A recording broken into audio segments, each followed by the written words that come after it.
Pemirsa, salah satu larangan dalam PPKM darurat yakni ditutupnya objek-objek wisata. Seperti yang terjadi di Pantai Kuta, suasana terpantau sepi dan tidak ada penjagaan khusus. Beginilah kondisi kawasan Pantai Kuta pada pukul 11.00 WITA. Suasana sepi seperti ini sejatinya telah berlangsung sejak 1,5 tahun lalu. Namun sejak diberlakukannya PPKM darurat secara resmi tanggal 3 Juli 2021, situasi makin bertambah sepi. Meski secara resmi objek-objek wisata telah ditutup, namun sejumlah kecil wisatawan Nusantara tetap masih mendatangi Pantai Kuta. Entah mereka tidak tahu bahwa Pantai Kuta ditutup karena telah diberlakukannya PPKM darurat atau karena tidak ada penjagaan khusus di pintu masuk menuju Pantai Kuta.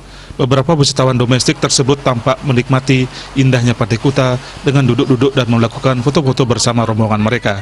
Jika pada PPKM di awal pandemi COVID-19 melanda Indonesia, Pantai Kuta ditutup dengan barikade dan bambu di setiap jalan masuknya, kini pada pemberlakuan PPKM darurat, pintu-pintu masuk ke Pantai Kuta tetap terbuka seperti biasa, tanpa penjagaan dan tidak ditutup. Pemerintah Provinsi Bali secara resmi telah mengumumkan pemberlakuan PPKM darurat untuk mencegah penyebaran COVID-19.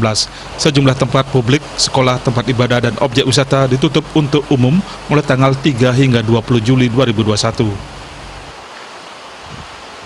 Fasilitas umum seperti area publik, taman umum, tempat wisata umum, dan area publik lainnya ditutup sementara. Terkait dengan pengelola objek pariwisata yang melanggar nantinya, apa sanksinya, Pak? Oh, ditutup. Sudah jelas ditutup. Kalau melanggar prokes, semua objek wisata ditutup.